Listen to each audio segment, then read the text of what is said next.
বন্ধুরা, পশ্চিমবঙ্গ বাজেটে একের পর এক বড় ঘোষণা। অন্নপূর্ণা ভাণ্ডার, যুবশক্তি, 1,00,000 টাকা ছাত্রছাত্রীদের জন্য, নতুন আর্থিক সহায়তা, ডিএ বৃদ্ধি, সব কিছু নিয়ে এই বাজেট। সাথে নতুন মেডিকেল কলেজ ও বিমানবন্দরও করা হবে বলেছে। তো সব কিছু দেখে নেবো এই ভিডিওতে। তো ফার্স্ট অফ অল সবচেয়ে বড় আপডেট, 1,00,000 চাকরি ঘোষণা। 1,00,000 চাকরি, যেখানে 20,000 পুলিশের পদে নিয়োগ আছে, 50,000 শিক্ষক পদে নিয়োগ আছে, বাকি সমস্ত নিয়োগ যার ডিটেলস আপনাদের ফর্ম বেরাবে আমি বলে দেবো, কেমন কীভাবে ফর্ম ফিল আপ করতে হয়, কী কী ডকুমেন্ট লাগবে, কী লাগবে, সমস্ত কিছু আমি বলে দেবো।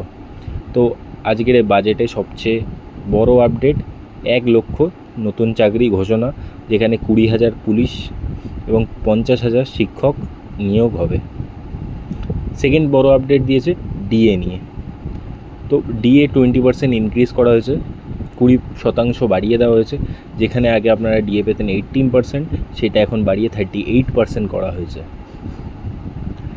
নেক্সট বড় আপডেট হচ্ছে যুবশক্তি। সবার মনে একটাই প্রশ্ন, যুবশক্তির কী হবে, যুবসাথীর কী হবে, যেটা নাম চেঞ্জ করে কবে থেকে ফর্ম ফিল আপ হবে, কী হবে, সমস্ত কিছু স্বপন দাশগুপ্ত আমাদের যে ফাইন্যান্স মিনিস্টার আছে উনি বলে দিয়েছে, ভরসা কর্মসূচি মাধ্যমে চালু হবে যুবশক্তি, অর্থাৎ তার নাম হবে ভরসা কর্মসূচি। ঠিক আছে, তো যারা গ্র্যাজুয়েট আছে তারা 3,000 টাকা পাবেন, আর যারা নন গ্র্যাজুয়েট আছেন তারা 2,000 টাকা পাবেন।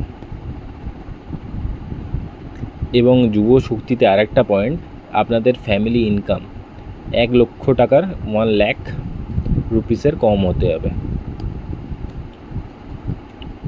আপনার ফ্যামিলি ইনকাম 1,00,000 টাকার কম হওয়া দরকার। দেন মেয়েদের জন্যে 50,000 টাকা আর্থিক সহায়তা।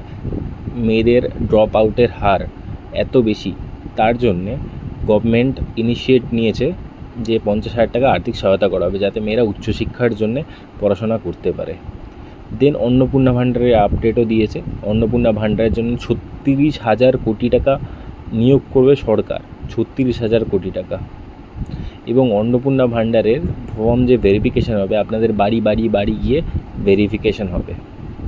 এবং 4টি মেডিকেল কলেজ খুলবে এবং 3টি নতুন বিমানবন্দরও খুলবে বলে দিয়েছে সরকার, যাতে আমাদের যে কলকাতায় নেতাজি সুভাষ যে বিমান এয়ারপোর্টটা আছে, তো সেটির ওপর চাপ কমাতে আরও নতুন 3টে বিমানবন্দর খোলা হবে। এছাড়া কলকাতার বিভিন্ন জায়গায় যেমন মেট্রো আছে, মেট্রো পরিষেবা, সেই মেট্রো পরিষেবা অন্যান্য স্টেটে কলকাতার বাইরেই চালু করা হবে। তো এটাই সবচেয়ে বড় আপডেট ছিল আজকের দিনে। এছাড়া আরেকটা জিনিস বড় ঘোষণা করেছে, যারা অলরেডি সরকারি গভর্নমেন্ট কলেজে পড়াশোনা করছে, তো তাদের জন্যে তারা যাতে সমস্ত WBCS, IPS, IAS যা পরীক্ষা এক্সামগুলো হয় গভর্নমেন্টের জন্য, তো সেই সমস্ত পরীক্ষা যাতে ফর্ম ফিল আপ করতে পারে, তার জন্য তাদেরকে 30,000 টাকা আর্থিক সহায়তা করা হবে। সবচেয়ে বড় খবর এটাই, 30,000 টাকার আর্থিক সহায়তা করা হবে। এবং এগুলো দিয়ে ফর্ম ফিল আপ, পড়াশোনা যা যা খরচা লাগে সেই হিসাবে আপনারা ইউটিলাইজ করতে পারেন। তো এটাই বড় আপডেট ছিল। আপনারা যদি বাজেটে খুশি হয়ে থাকেন তো একটা লাইক করে দেবেন, সাবস্ক্রাইব করে দেবেন, আর সাথে শেয়ার করে দেবেন। Thank you.